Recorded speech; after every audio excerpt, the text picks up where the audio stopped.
You'll be like Stan.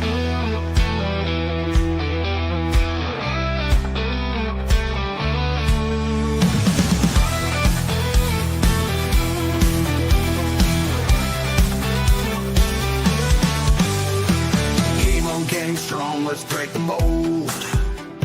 Chasing the stories yet untold. Passion ignites like a blazing fire. Knowledge takes us higher, higher. Out of the box where the wild ones play, we see the game in a whole new way. Living loud, hearts in motion. Sports with soul, pure devotion. The field's alive with endless dreams. We're more than stats, we're the in-between. A slam dunk thought. Hey, what's up, everybody? The squad is back. We are back after a week off.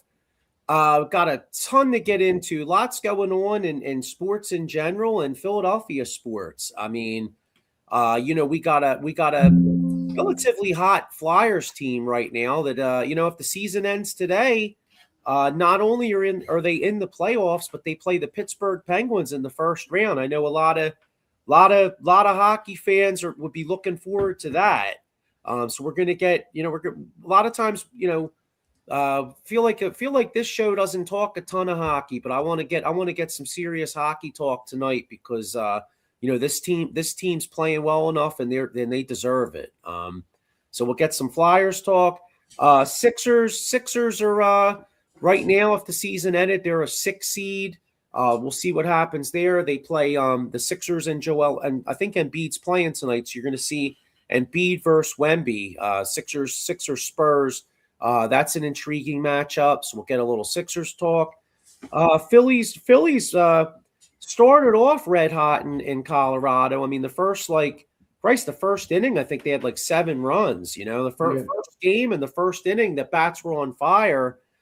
Saturday they won with a good pitching outlook, but they didn't do shit on the batting. And then yesterday they didn't do shit. So a little concerned about the Phillies lineup, especially Bohm and Stott with like absolutely no power, no extra base hits or nothing. And then of course, tonight you got the college NCAA final game. You got University of Michigan and Connecticut. And since we were last on, another hit piece came on against Jalen Hurts. So maybe we'll dive into that a little bit. But anyway, got a lot to get into. Got my usual cast minus Diego, but Diego will be hopping on in a few minutes. So right next to me, I got my man Jeff. What's up, Jeff? How you doing, bro? All good. Hanging in there. Nice to see grass again. No more snow. That's true. And then right below Jeff, I got Sean in the Flyers. John, what's up, Holding Sean? you guys up. Sean, yeah, man. Yeah, Sean's flyered up, and you know what? Why don't we? You know what? Let's dive into the Flyers here because I'll tell you, I feel like, I was at my mom's for Easter dinner. We were all at my mom's for Easter dinner yesterday. Obviously, I wasn't. Yeah, I had the Flyers. Like we were all in the dining room, and the Flyers were on in the living. I had the Flyers in the living room, but I could see the TV, so I was, I wasn't watching totally intently, but it seemed like from what I saw, it seemed like there was more atmosphere down at the Xfinity Live Center than there's been in years. And this hockey team's playing with a lot of emotion. And how about that kid Porter Martone getting the game-winning goal? Like Jeff, I know you're a huge Flyers guy. What's your impressions of this team and this run right now? Well, I think Martone has actually added not just the skill, but added, like you said, a little bit of excitement to the team. The kid has that knack for being around the puck, around the net, not afraid to shoot. That's a huge thing. You get these players that come in and coaches and whatever, or themselves, they don't want to shoot. They want to pass and kind of ease their way in. This kid doesn't care, which is perfect. That's what they need. How can I put this? We still need, Urson's, I don't know what happened to Urson, but he must have gotten some kind of needle or something and whatever when they did the WBC, because ever since the those games, he's been on fire too. That's a plus, because you brought it up last time that goaltending was not so much a consistent factor, Yeah. But that kid, he's gritty, and that, like you said, I think they kind of need that spark, Yeah. But and not just that, but getting Forrester back. Yeah. I know they lost that Red Wings game, but Forrester had a goal in that game. He was one of the best players on the ice, and then then you go to the islands, you beat the Islanders up there, and now going forward,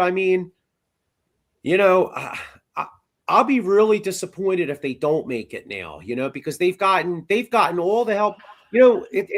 It's funny. This weekend kind of reminded me of when the Eagles needed all that help in 2008, when like the Raiders beat Tampa Bay and I think Minnesota beat the Bears or something like that.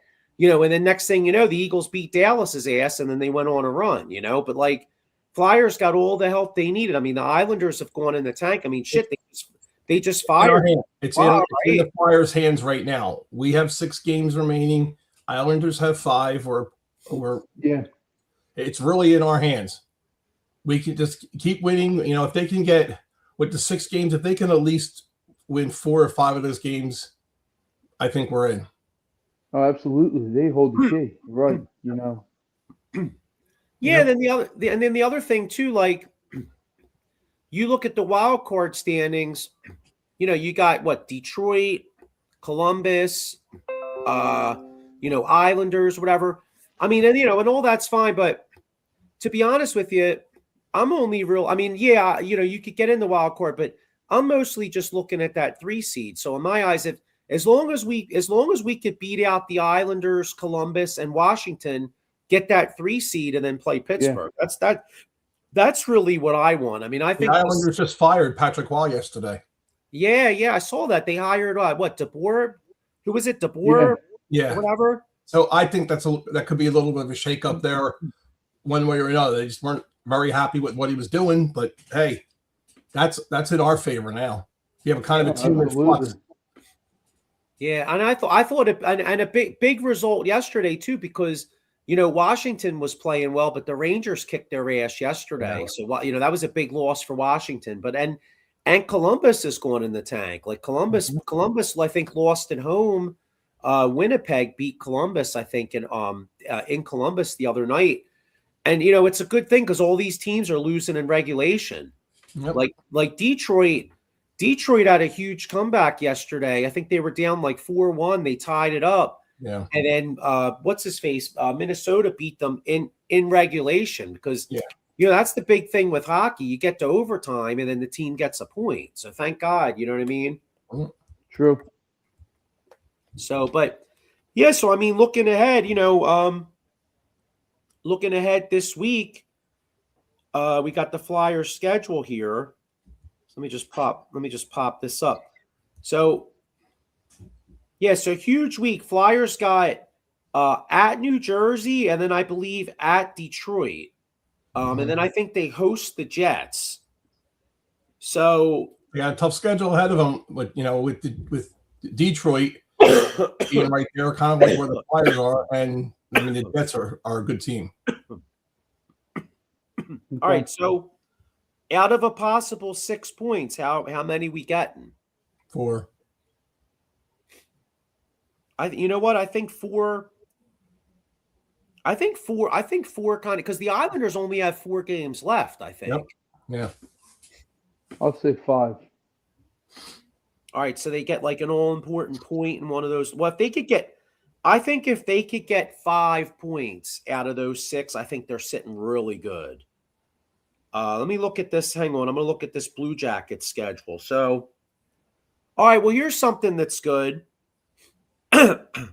Blue Jackets play at Detroit tomorrow. That's a huge game for both of them. Yeah, both of them. Absolutely. Thursday, they play at Buffalo. Now Buffalo clinched the playoff spot, but the Buffalo's going for seeding, so they may still be playing. Yeah. And then they're at Montreal. Montreal's going for seeding too, right? Yeah. So I'll tell you what. Now here's what I'm hoping. Since one of these teams have to win, honestly, I'm actually going to hope Detroit beats Columbus. Because like I said, the wild card is possibly there, but let's get Columbus. Fuck Columbus. Like I hope Columbus loses all three of these Johns. You know what I'm saying? But like, somebody's going to get that last wild card. So for me, I say, all right, we'll go Detroit tomorrow, get Columbus a 0-pointer, then hopefully we win, get 2 more points. You know what I'm saying? Mm-hmm. Yeah, because Columbus is in our division. So, so fuck them. All right, let me look at this, and then let me look at this Islanders, John. All right, well, wait a minute. Out of a possible 6, how many points you think Columbus is getting there? So it was at Detroit. I think they have 3 road games: at Detroit, at Buffalo, and at Montreal. It's tough. 3 or 4. I mean, it really just depends. Hockey's weird. When you have a team that could be undefeated and a team that has no wins and a team that has no wins can win. You really it just depends. It's tough. Columbus is one of those teams where you don't bet Columbus. There's certain teams you just don't bet because they can look great and like, oh, they're the team, and then they can look like absolute shit. Yeah. I'm going to say those pussies are only getting 2 points, max. 3. Yeah, 3 sounds about halfway between them. It's a good, easy number, yeah. Yeah. All right. So that means that basically means you guys have them like losing in overtime in one of them Johns. Yeah. But yeah. Or yeah. Yep. All right, now even though the Islanders only have 4 games left, the Islanders might be a little bit of a worry because look at their schedule. The Islanders host Toronto. Toronto's mailed it the fuck in, so they probably get 2 points there. Okay. They host Ottawa though. Ottawa kind of hot. Yeah. Ottawa needs to say that. So basically, Islanders host Toronto Thursday, host Ottawa on Saturday. And then they host the Canadiens on Sunday. 2 teams that are hot. So, yeah. I say the Islanders win only 1 game out of that. Yeah. Looking at the standings here. And Toronto's out with no Austin Matthews. Yeah. That's key. I mean, but you got next man up mentality. I mean, they're playing. Hockey is one of those things where you're playing for your next team. Unless you're a huge superstar, you're playing for your next team. Yeah. So you really don't, individual players don't tank it as much as they do as far as per se in other sports. But it's like a player playing for his contract. Yeah. These guys get moved around all the time. It's tough to remember who's on what team unless you're a big name star. Yeah, it's like hot potatoes. Yeah. Yeah. All right. So here's the good thing. Montreal and Buffalo were tied with 100 points for the 2 seed in the Atlantic. So the bottom line is they're both Montreal's going to want to be playing because with 5 games left, that I'm sure those teams want home ice. So Montreal's going to be playing, so that's good. And then you got Ottawa. Ottawa's fighting for that last wild card spot. And Ottawa's hot right now. So that's good. All right. And the Islanders have been kind of playing like shit. So let me look at this again. All right. So I'm going to say, I say the Islanders get 3 points. They beat Toronto's ass on Thursday. Mm-hmm. Although, you know what though? I mean, I'm going to still say they do, but you guys know as well as I do, some of these teams that have nothing to play for wind up sticking in your ass. You know what I'm saying? Like you're going to get that team. You're right. That wants to spoil them, oust them or do something. Oh, and the Islanders' last game is they host the Hurricanes on Tuesday. Okay. Wait, let me look at. Hang on, let me see. I apologize because I haven't really been looking at the top of the standings because we're not really there. Let me just see. What's Carolina. Well, you know what? Carolina's fighting for the number 1 seed. Yeah. Carolina's got 104 points. Tampa Bay's got 102. So Carolina may be trying to win that game themselves. That last game. Possibility, yeah. Again, we hold it right now. If we hold it, if we win every game, we're in. So that's kind of like the mentality I have. I would hope that Tockett and the rest of the players feel the same way. We win every game, we're in. Yeah, I think that's the mentality. Yeah, absolutely. The other teams around us fall. They got to win tomorrow night. You can't afford a fuck up against the Devils. You got to take care of business tomorrow night in Jersey. Especially with the Islanders not playing, and especially with Columbus playing at Detroit, because one of those teams is going to lose. So say Detroit beats Columbus, well then basically if that's the case, if the Flyers win tomorrow, you're picking up another 2 points on both those teams in the division. You know what I'm saying? True. So so that's key. And then the other thing is too, a lot of it's timing too, because you're one of those teams, then you're like, shit, now we're 3 points behind Philly or whatever. You know what I mean? Like maybe they start squeezing the stick a little bit more. So we'll see what happens. But yeah, I mean, I'm just hoping they get the hell in, man. I think playoff hockey would be great. It'd be great to actually have a spring where like one night we got Flyers Pens, and then like the next night we got, say, Sixers Knicks. You know what I'm saying? Because right now we're tracking where Sixers Knicks could be the first round series. True. And that would be pretty cool. You got 2 sick ass rivalries back to back nights, Yep. So, but anyway, all right. So huge week for the Flyers. So speaking of those Philadelphia 76ers,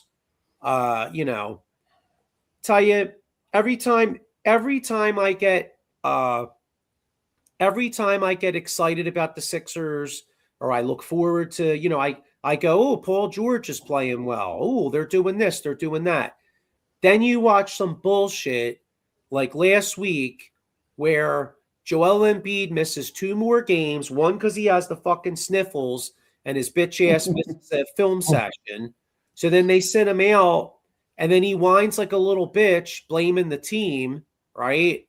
For meanwhile, it's like, jerk off, you missed 1 million fucking games. Then they have a nice win. They have a nice win on Friday night against Minnesota.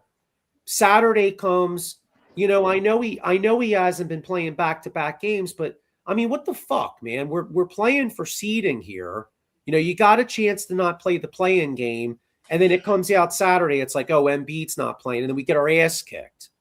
I don't know, guys. Don't call him Embiid. Call him Mr. Glass, because that's exactly what he is. It's just pathetic, Joe.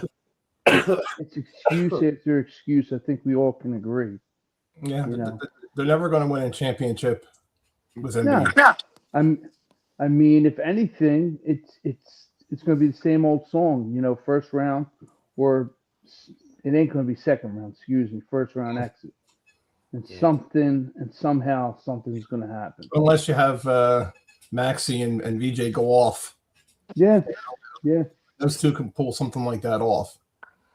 Just depends on who you match up against. True. And hopefully you see the Paul George coming of what was that one game he came back, 39 points. Something like that. You know what I mean? But I'm not holding my breath. Yeah, Paul George. I mean, Paul George has looked great. Like, and now I got Diego just hopped on, because Diego, especially with us talking Sixers, I wanted to get your perspective, because we opened with some Flyers since they're hot, and then I just started talking. We just brought up the Sixers, and how cool it would be if you could get a first round matchup with the Knicks. And I was basically saying how the Sixers are like the biggest dick tease in Philadelphia, because every time you look at them and they're playing good basketball, and you start having visions of like, oh, maybe with these three guys, maybe they can make a run.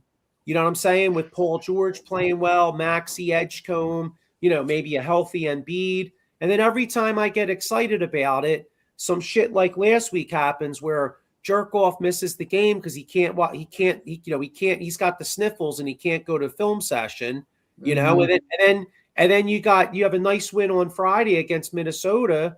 And then next thing you know, he can't play Saturday and they get their ass kicked at home. So it's like, what's your thoughts on the Sixers going in the playoffs here? Is there anything to get excited about? Or is this just going to be a big dick tease where we get excited and then like Embiid's out there hobbling around because he never plays? Well, I mean, let's be real. Whoever we get in the first round, that's an Eastern Conference Finals matchup. You get the Knicks, it's an Eastern Conference Finals team. You get the Celtics, that's the Eastern Conference Finals team. And I think we can push those teams in a series. We have 3 stars. I mean, I think all this Embiid sitting out and that's cool. I think it's all bullshit. It's all part of the game to just get to the playoffs healthy. Embiid's healthy right now. We see when he goes out there, he can be out there 32, 33 minutes. He's got 13 boards the other day. When you're getting bored, you're hustling. You know what I mean? And Embiid's shit has been ticking up.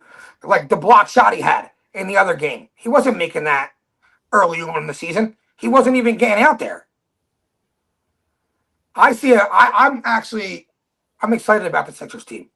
Paul George is playing really good.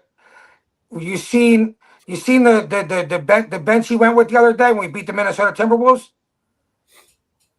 Oubre played, Grimes played, Bona played, and Drummond played 4 minutes. That was it. No one else came in the game. In the playoffs, that's what you're getting. You're getting 34, 35 minutes of all them guys, a little sprinkle of Oubre and Grimes, and Bona to give Embiid his little relief. Them eight guys, 9 guys, I put up against any other team in the conference. I'm excited. I'm excited going to the playoffs. See, and this is the most complete team I've ever seen around Embiid. Like, it's a shame you couldn't have put a team like this around him 4 or 5 years ago. Like when Ben Simmons was here. If you had this team around that Embiid, different story. Yeah, see, I want to get you know what? I mean, I can't say that I disagree with you because I want to get there with you because I do see Paul George out there playing extremely well. And I kind of go, okay, well, Paul George, if he gives you good defense on the opposition 3, some boards, hits the open shot, like for instance, when you play the Knicks, like I can see a path where they could beat the Knicks because like you said, PG gives you some good defense, Embiid takes it to Towns a lot of times they play. Maxey and Brunson can kind of cancel each other out points wise somewhat, so I can see a path. I guess the problem I'm having is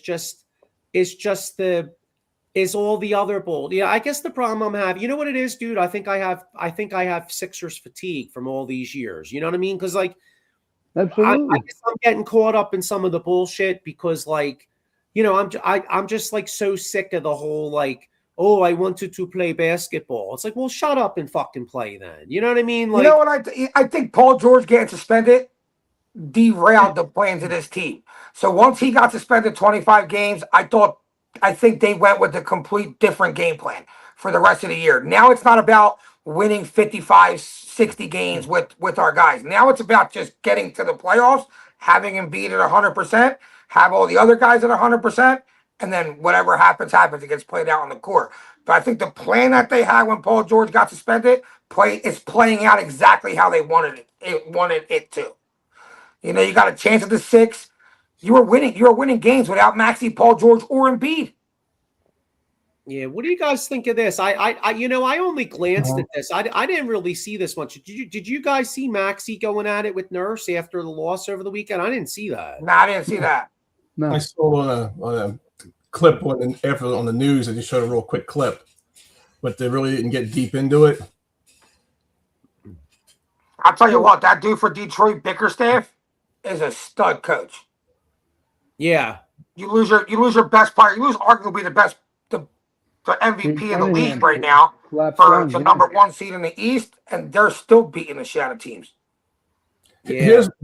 Here would be my favorite scenario. This is going to sound horrible, but the Sixers don't make it in. They don't make it in because of Embiid, and They then don't make it in? the Sixers find some sucker team out there to take Embiid off our hands next year, get rid of Nurse, and keep whatever George. He's probably going next year too. Then you got your young core and bring some players in. They don't make it into what? The playoffs? Possibly. They could lose the play-in game. We're the 6th seed right now.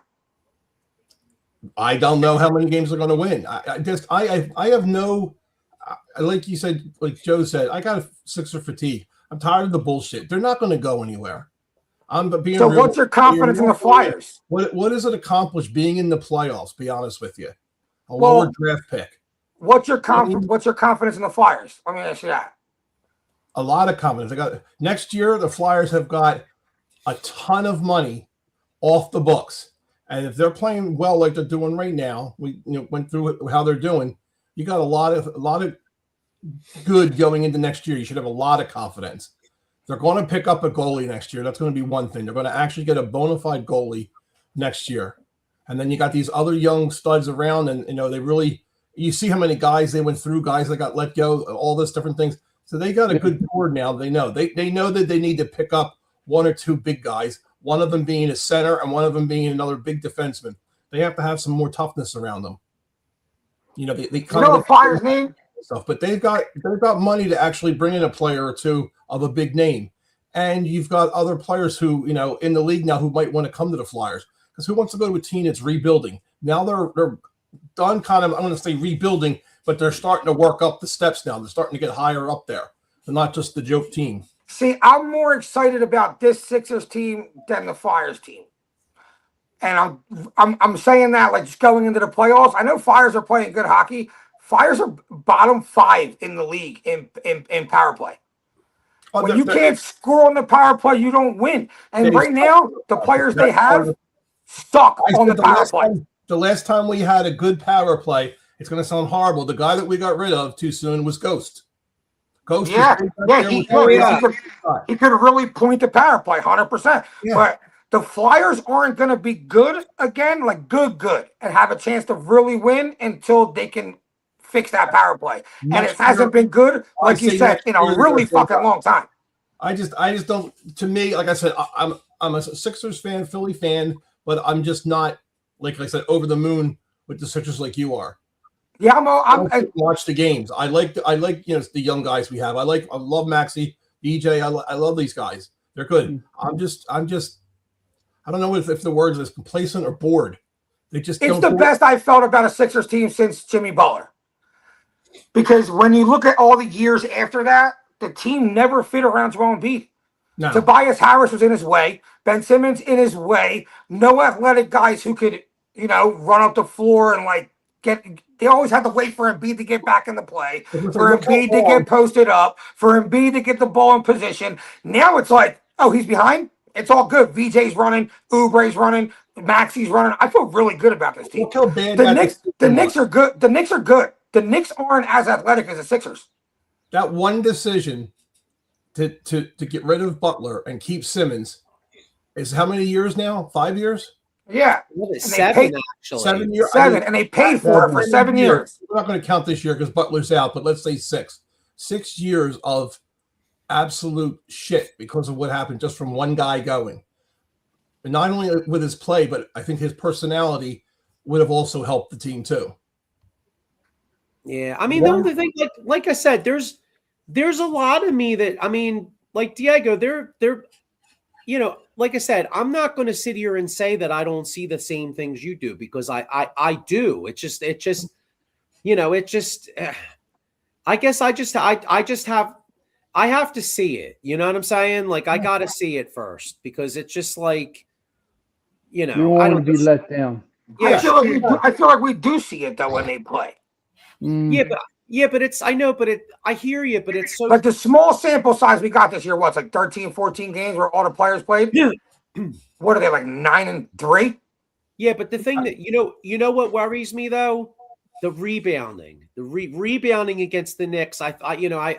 I don't know how they're going to combat that. That's the one thing that really worries me because Well, you got to play Barlow and PG a lot of minutes together, and Embiid. you might even have to have some lineups where you play Bone out there with Embiid. Maybe not consistently, but maybe on like a 3-4 minute stretch if you're really getting dominated on the boards, because that's why we lost the series a couple years ago. Although I'll give you this, we are more athletic than we were 2 years ago. So it doesn't make sense that this team's not a good rebounding team because let's be real, PG, athletic, tall, you know what I'm saying, can cover the floor if he has to. Barlow can get boards. VJ gets boards. I know, but why Embiid not trying hard enough is what kills us on the boards. But if Embiid's really dogging on the boards, like blocking out, working for rebounds, I think we're a good rebounding team. Diego, you're right. They can, but if they're not consistent, that's my problem. You don't know what you're going. It's like I'm going to do a horrible analogy. But it's like Forrest Gump. You don't know what you get until you know game to game. You don't know what the hell you're going to get. I hear it. But we all know. Listen, we all been watching basketball for a long time. Once the playoffs start, it's not regular season anymore. It's not that kind of game. It's not that kind of defense. A lot more intensity. You're switching off everything. You're playing a lot harder. Like what Sixers won 2 games here, where scored 150 points to give up 130. That's just a lack of wanting to play defense. Mike's got a good point here. It's amazing. Yeah, Mike Papernick says the Celtics haven't had Tatum all season or second in the conference. Sixers can't even be 3 without Embiid. Well, that's true. But let's be real. Look at the 1 seed, Bickerstaff, great coach. The 2 seed, Celtics, Missoula, great coach. They're winning off of coaching. Nick Nurse is a bum. You know what? It's so funny. It's so funny you said that because I'm with you. I'm not Sean. What do you think of Nick Nurse? Because honestly, I think Nick Nurse is overrated as fuck. He's a bum. Yeah. What do you think, Sean? I thought highly of him, what he did in Toronto, but now seeing what he's doing here, total collapse. Yeah, but even look back to that. Kawhi, Kyle Lowry in really good shape. Fred VanVleet, Marcus Gasol. Like the dude was fucking stacked with talent. And yet Kawhi Leonard, who fucking any coach he can carry to wins. Pascal Siakam too. Pascal Siakam, Nick Nurse a bum. Yeah, that's what I'm saying. Like because that's my problem with all sports. The especially football and stuff. You take these coaches away from the team and you throw them on another team and you hope that they're going to find gold there. It's just a carousel. I like when you have fresh blood or you have an assistant coach who goes into and becomes a head coach. Or just have people know what they're doing because let's be real. Celtics have Brad Stevens, great coach. Who helped hire Missoula? Brad Stevens, another great coach. Sixers fucking guys don't know what they're doing. Well, we've known that for a while. All in all, you have to have basketball minds. You have to have people that played the game, and give that. Does Daryl Morey look like he ever shot a basketball in a competitive game or know the game of basketball? Say that again.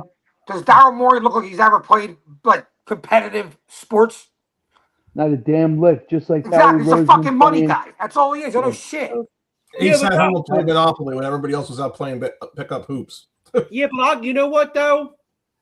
I mean, listen, I'm the first one to crucify Daryl Morey over some of the contracts that maybe he's given up. But he can but let's be real though. Daryl Morey not only has drafted well, but Daryl Morey's found guys like Barlow. I mean, Daryl Morey's found some guys. He's also gotten rid of, let's see, Isaiah Joe and McLean, and they're going to help. I mean, he did. Listen, he did get rid of Al Horford's contract though, right?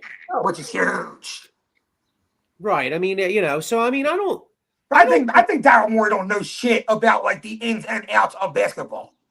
No, but all in all, like we all can agree, you want that solid team from top to bottom, but I mean, it is what it is.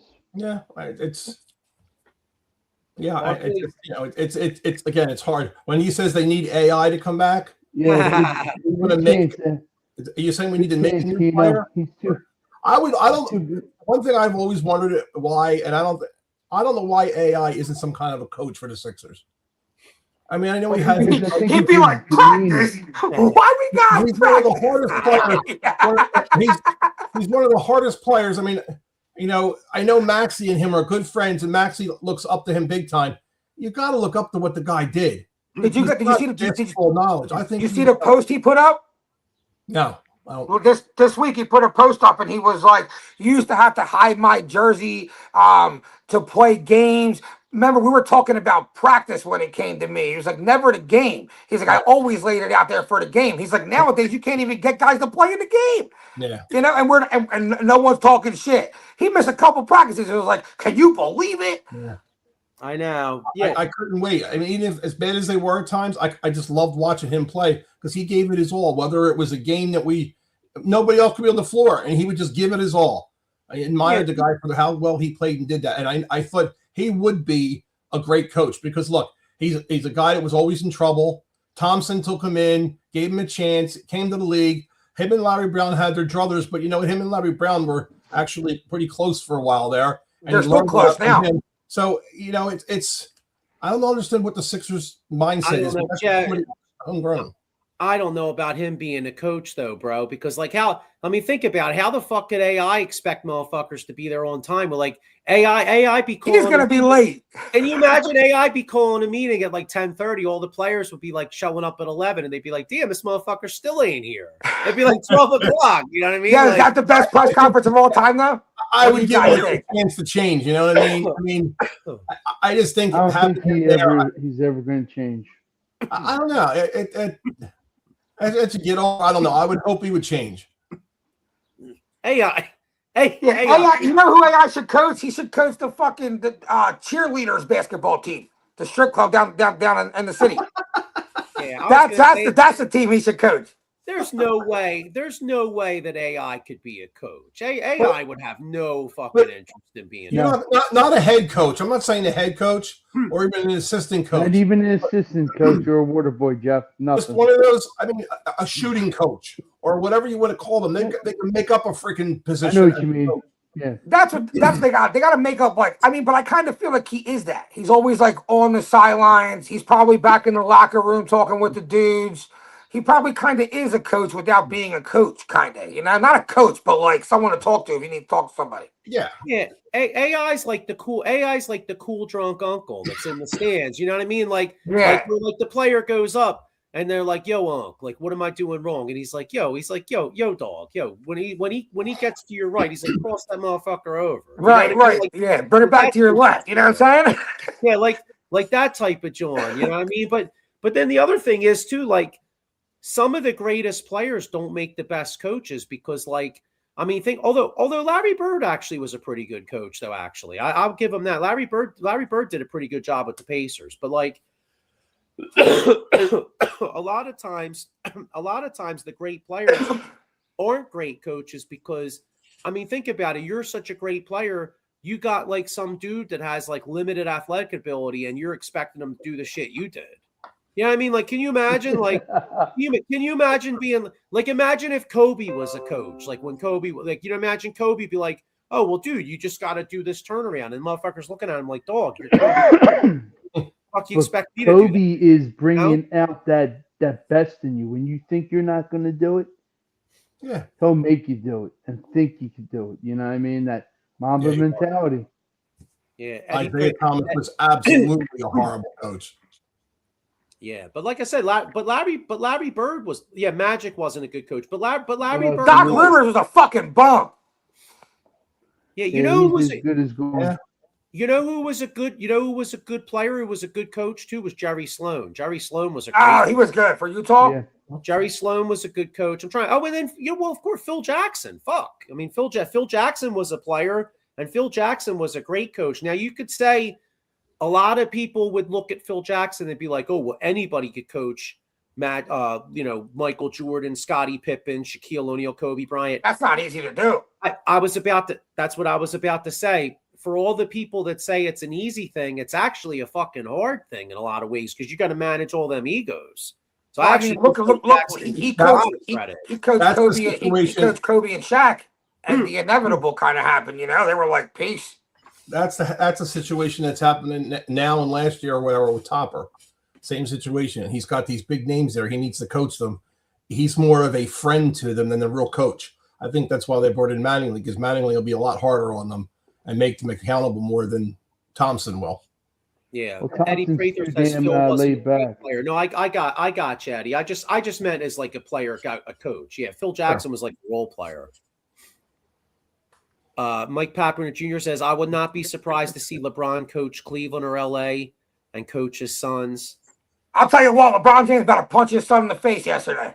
You see him snapping on him? Yeah. It's like, because Bronny threw like a horrible pass. It went out of bounds. Dude, the fight thing, he looked at me, he's like, bounce pass, dude, what are you doing? You know, he's looking at his son like, you suck.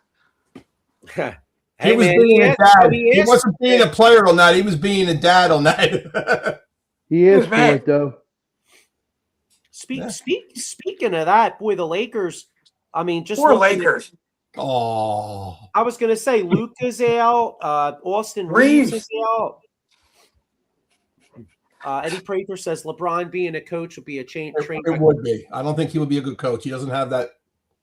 He just nobody would want to play for him. Yeah, but you got to remember. I mean, I can't imagine all the money that these fucking guys make. I can't imagine any of these stars unless they really love the game. I can't imagine any of these big stars. Michael Jordan would not have been a good coach. Yeah, exactly. He's better as an owner than a damn coach. Exactly. Yeah. Certain attitude. Podcast, LeBron, about your hairline. If you're worth like $1 billion, what the fuck would you want to be a coach for, though? You know what I mean? Like, who was the greatest player? Who was the greatest player in hockey? What's that? Wayne Gretzky. He was a horrible coach. Wasn't he a front office guy though? As like his career went on, he coached for a couple of years and was outdone. He was horrible. But he was a front office guy, right? Yeah. Was he the dude that built the Kings pretty much when they won the championship against us? Believe it or not, it was Hextall. Brian Hextall, or excuse me, Ron Hextall was built it, and that's when we got him. After they won, we got him here thinking he was going to do that, and then he fucked up the Flyers. He was not a big rookie guy, and he really messed up. We're now finally getting away from the guys that he drafted and everything. Thank God. Yeah. Yeah. Well, hey, at least the Flyers have a future. I mean, now they just got to somehow get a number. The right players. Yeah. They need some power play guys. And like I said, that's what they're working on. I mean, if they fix the power play, the Flyers can really compete in the next year or two. The kid Porter Martone's a stud. Yeah, just imagine if they could have kept Gucci or whatever here. I mean, that guy's that guy's unbelievable. Yeah, it was just a stupid from Anaheim. Cutter. Do you know why? Yeah, Cutter. Yeah. Do you know why he didn't play here? Bitch. You know why he didn't play here? It was something inside the organization. They wanted him to start in Lehigh Valley, get a couple of games under his belt, and then go to the Flyers. And he's like, my client wants to be on the Flyers right now. He's that good. If you don't like it, then he ain't going to play for your team at all. So I mean, honestly, though, like I feel like NHL, like hockey's such a non-selfish sport like that. So when you're like that, are you even going to be a liked player? Or are you going to be a cancer to your locker room?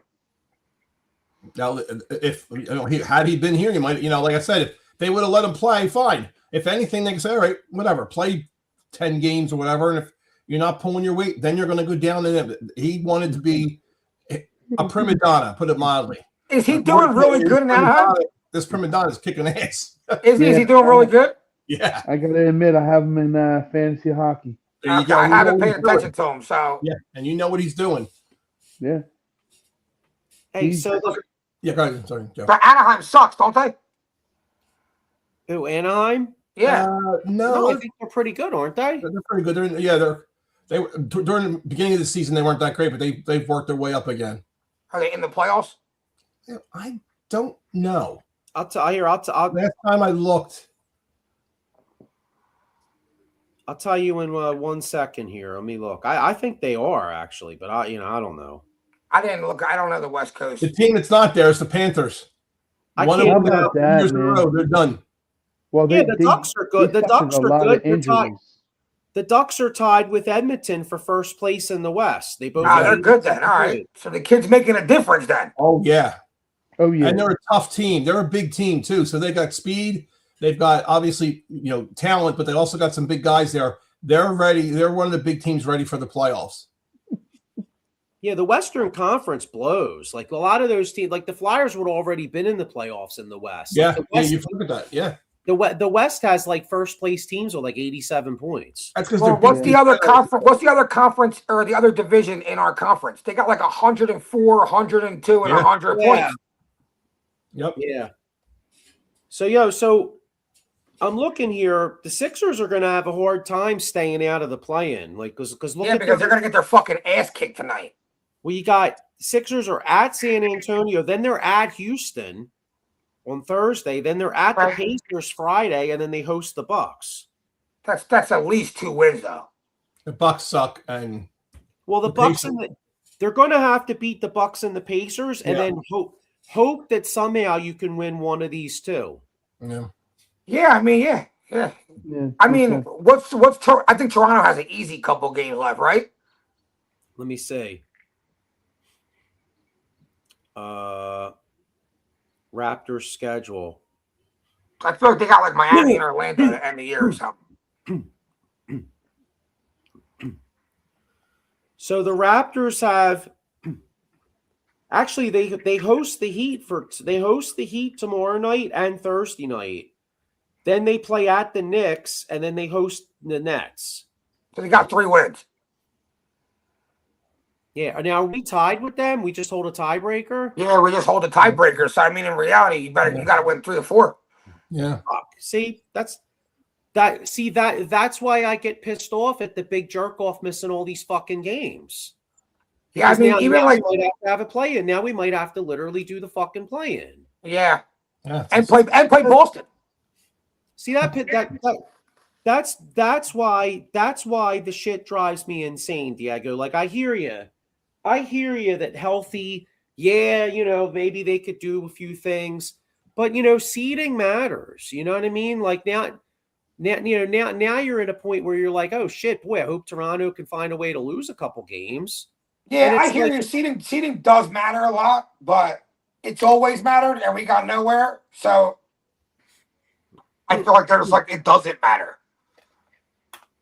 Do you think you're better off? You know what's ironic? I actually think you're better off. Don't get me wrong, Detroit's playing good ball, but I think you're better off being the 8 seed than the 7 seed. I agree. Absolutely. Yeah. I agree. In fact, the whole road, actually, you're better off because think about it. If you're a 7 seed, you got to play Boston and then probably New York, right? If you're an 8 seed, yeah, you got Detroit, but you got no Cade Cunningham, right? Right. Then you probably got Cleveland. Yeah.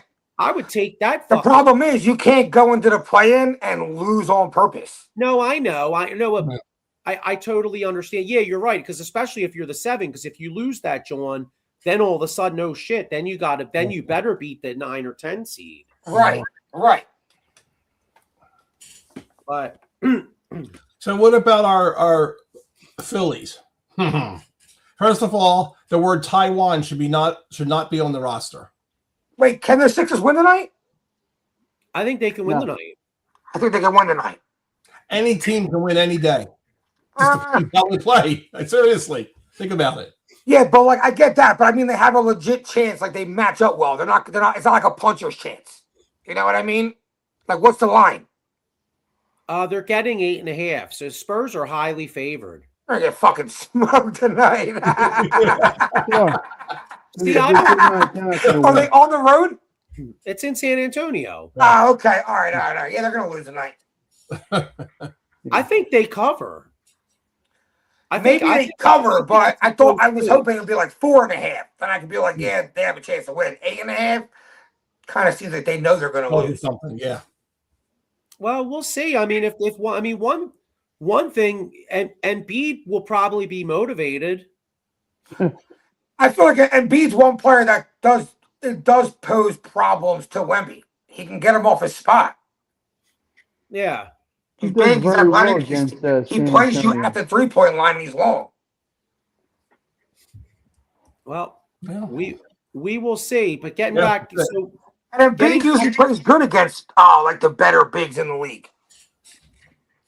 Yeah, like I said, when he plays, I mean, most of the time he's hurt, but like hopefully he shows up tonight, and you know, and then and it's a tough road game, and then you know, Jeff had mentioned the Phillies, and the Phillies are playing tonight in a place that they never win. Phillies are at, I can't remember when was the last time the Phillies actually won in San Francisco. I can't even fucking remember.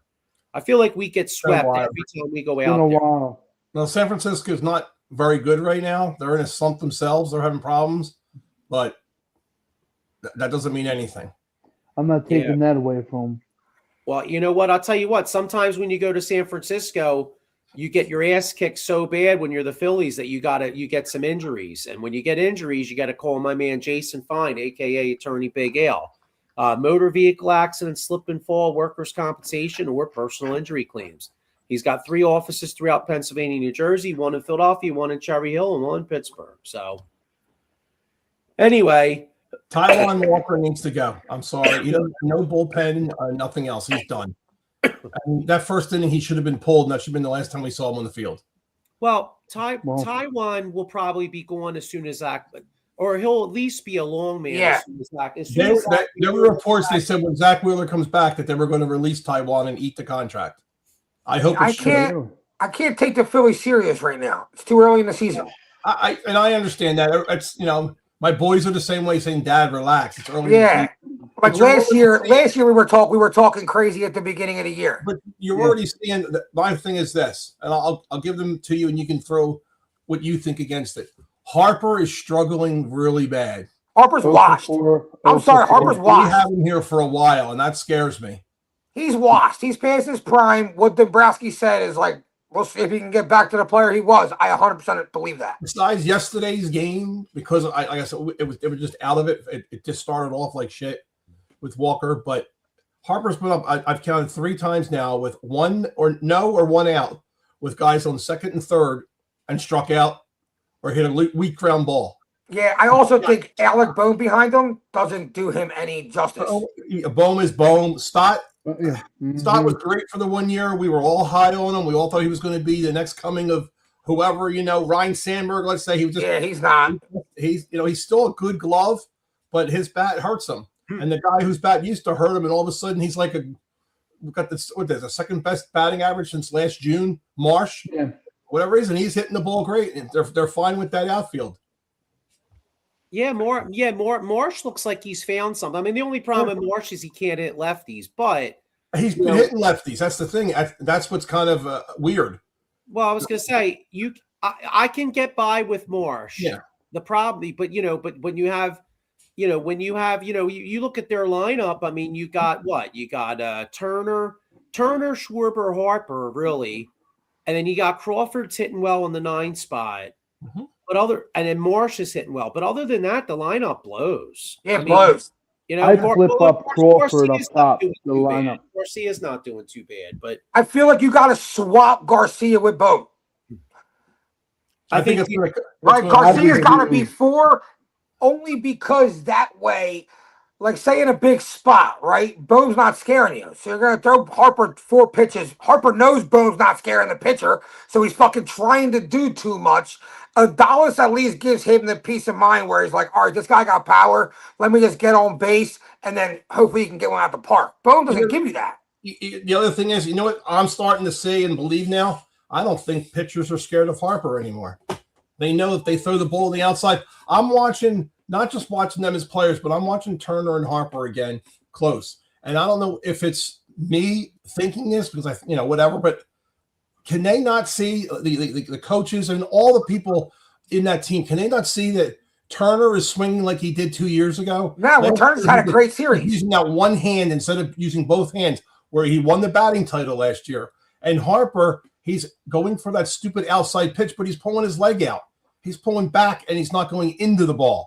Am I the only one trying to throw the ball? Turner had a good series against Colorado. Didn't he have like 10 hits? No. 8 hits, something like that. No, his batting average is like what, 0.95 or 1.95? No, it's not that. No, Turner had a great Friday. I think he had a good series. I'm pretty sure. I thought you said Harper. My mistake. No, Harper stinks. Turner actually had a pretty Harper pretty went good 0 for series. 4 Saturday and Sunday. Turner's batting 289 right now. He's 11 for 38. He's on fire. Turner. Yeah, Okay, so Turner. Yeah, I mean, I'm not gonna totally write Harper away just yet, but it is Mhm. but it is getting a little concerning, and I don't think. I mean, I think Dombrowski was kind of stupid for saying what he said, but I can't say I disagree with him. I mean, I don't disagree with them. I think he was stupid for saying it.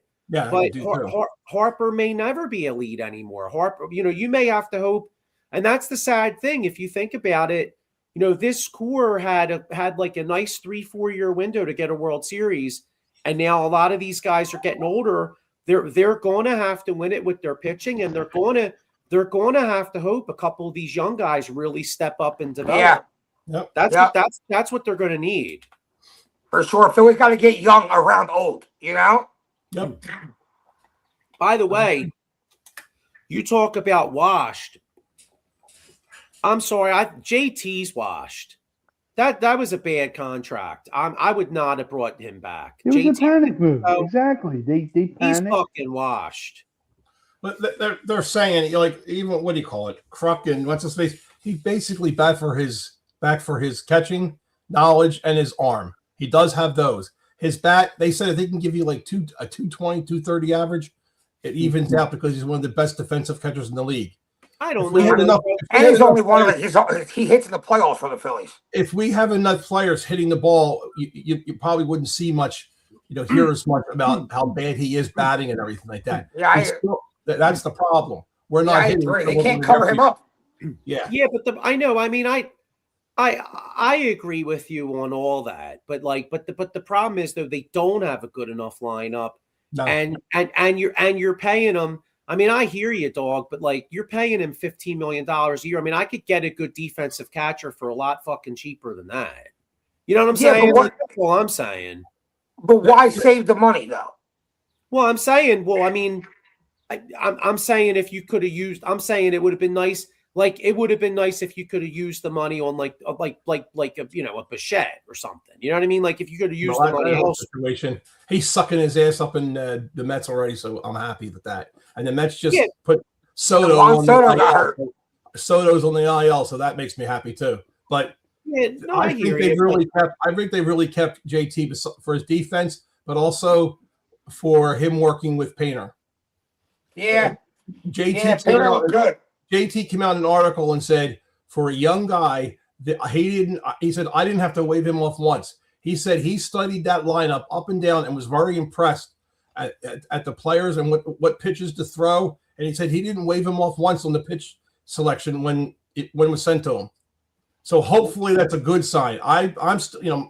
For me, 1 or 2 games, somebody can do great. Look what's his face did for us when he came in and threw the no-hitter for us. Lorenzo.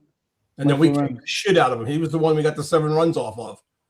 He's looking like crap. You never know what, again, you never know what you're going to get. But for Painter, I want to see, obviously a lot more games and some, You got to see consistency. Yeah, exactly it. I want to see the consistency. Yeah. And I think that's what they kept JT for, was he working with him and any other rookie pitchers they might have. Yeah, I mean, like I said, I'm okay. I mean, don't get me wrong. It's not like I wanted to lose JT. Yeah.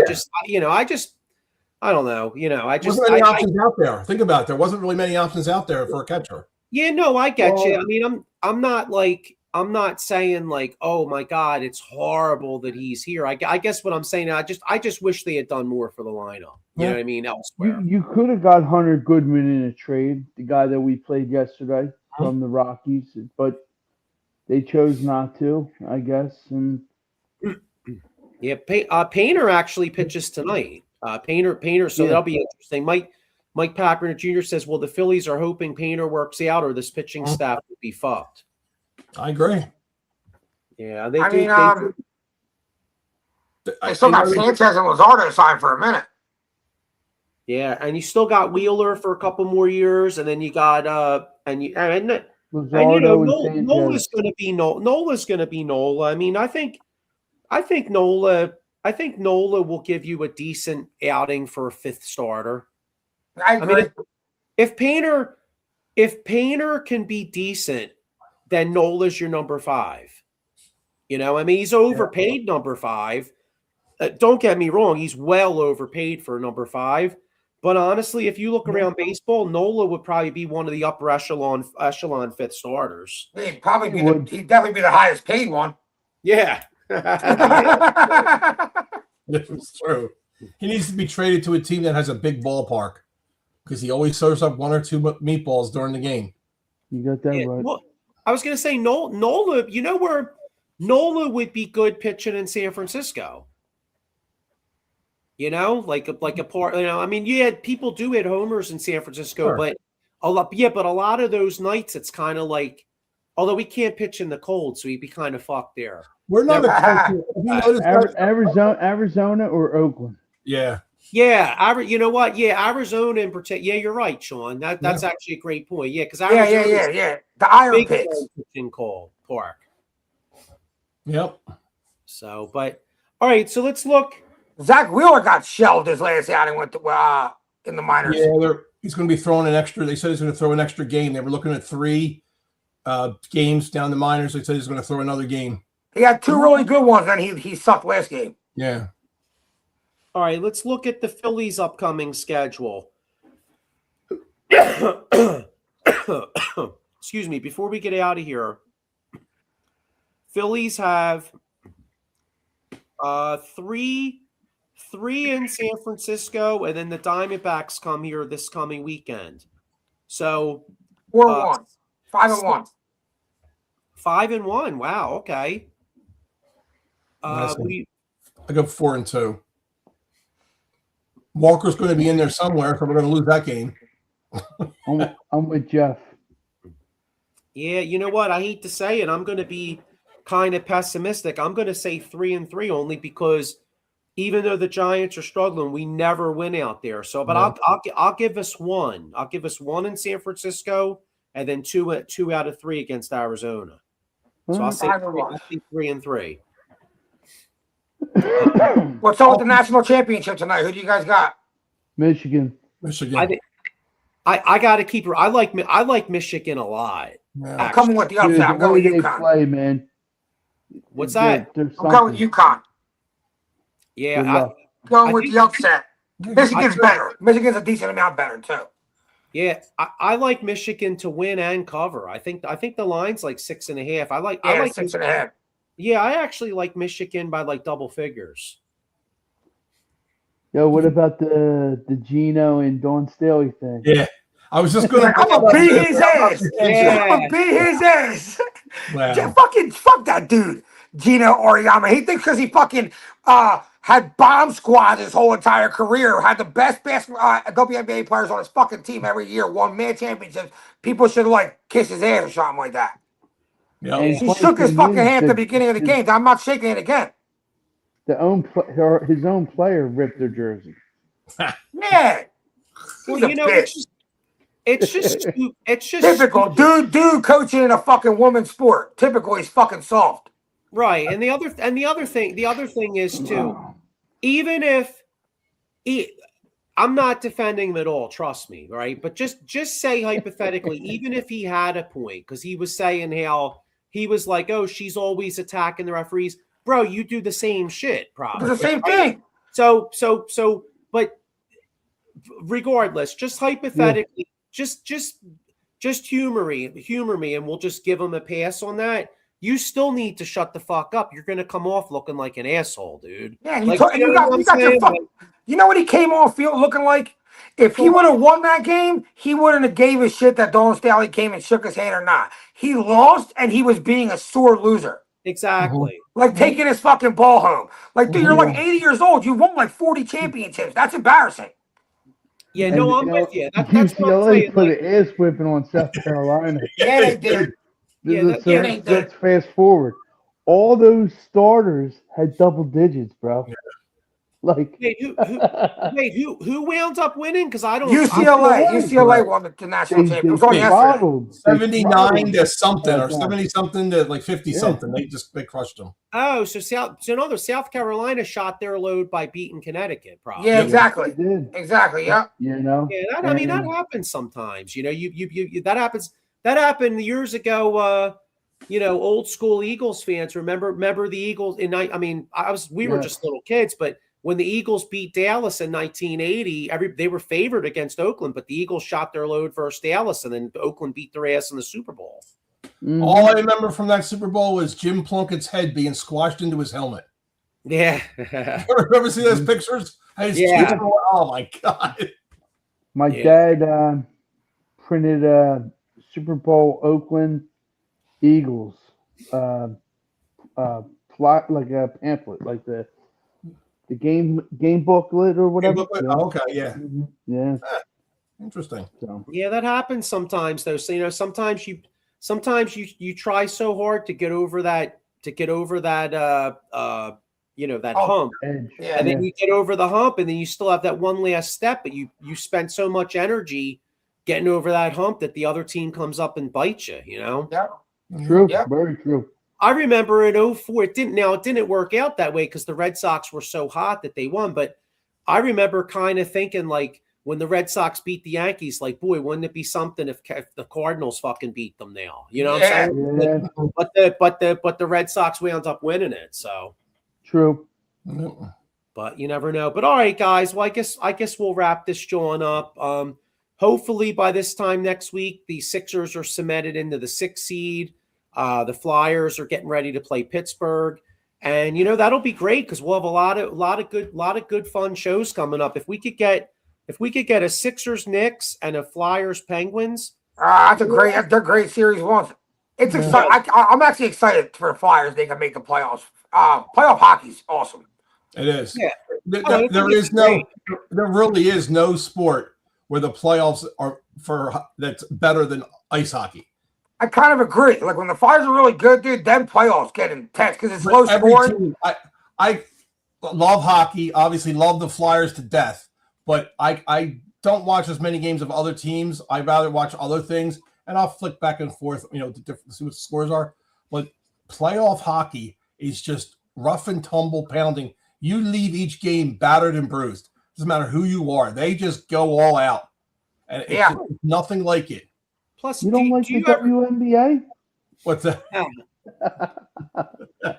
Plus, the other thing is, too, do you guys ever watch, say they have the Stanley Cup Finals, and then, after the fucking finals, they'll show you the list of motherfuckers that are getting surgeries and shit. It's like a whole fucking team. Yeah, the whole team has been playing hurt the whole years ago. Yeah. I think it was a couple years ago, fucking Edmonton. I think Edmonton and Florida played 7 games. And there was at least 3 dudes on Florida that played with broken feet. There was, Edmonton had a dude with a fucked broken up shoulder. Fingers. You know what I'm saying? Like gladiators, Yeah.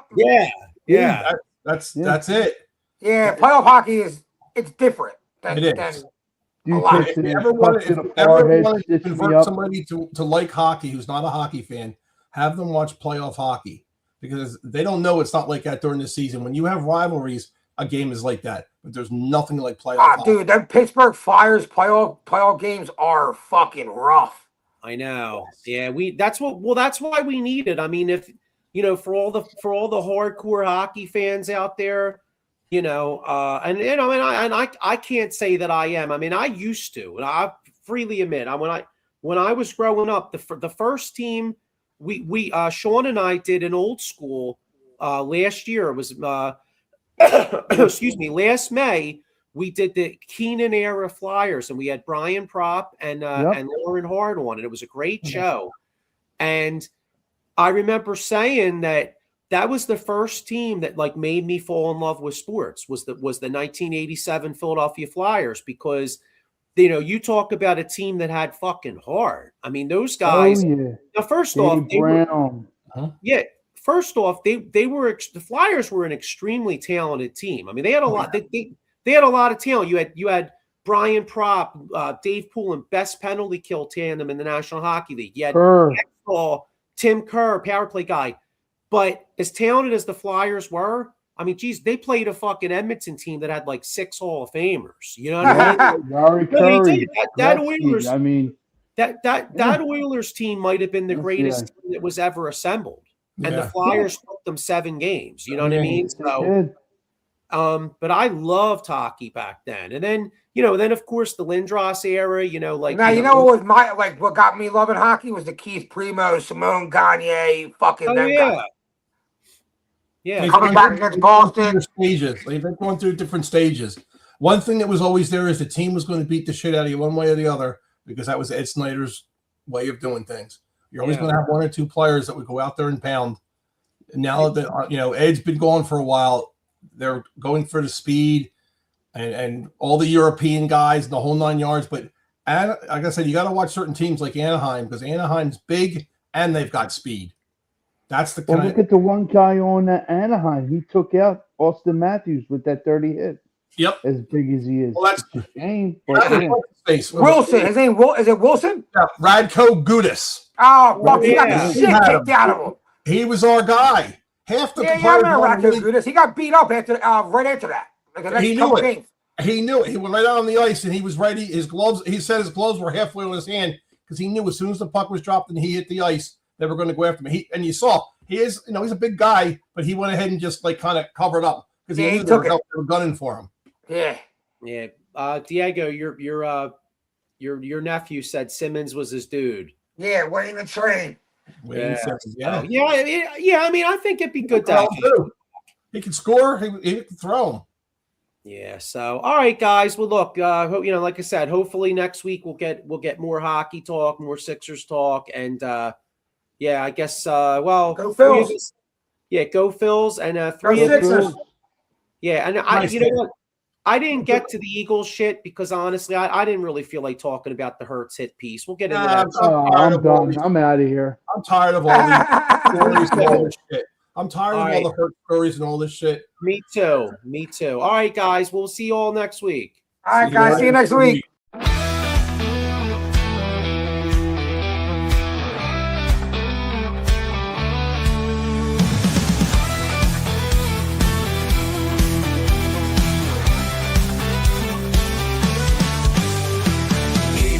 Strong, let's break the mold. Chasing the stories yet untold. Passion ignites like a blazing fire. Knowledge takes us higher, higher. Out of the box where the wild ones play. We see the game in a whole new way. Living loud, hearts in motion. Sports with soul, pure devotion. Alive with endless dreams. We're more than stats, we're the in-between. A slam dunk.